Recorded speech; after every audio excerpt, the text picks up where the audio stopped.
de kilograme greutate. Deci în colțul roșu, Marius Mihai Munteanu!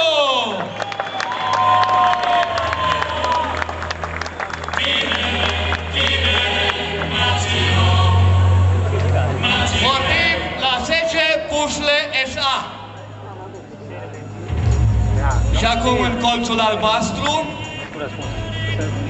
este vorba de un sportiv de asemenea sătmărean.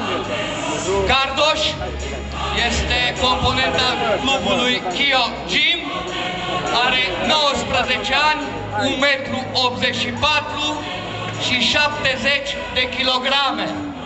Deci în colțul albastru, Cardoș, un sportiv Chio Gym.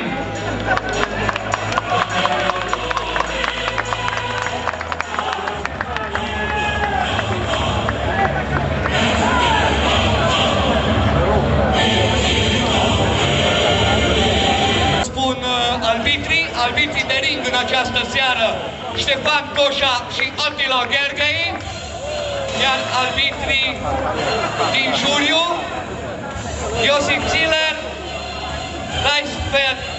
Raisfeld Nicolae din Baia Mare, Iosif Ziller din Arad și Jolt Grebur din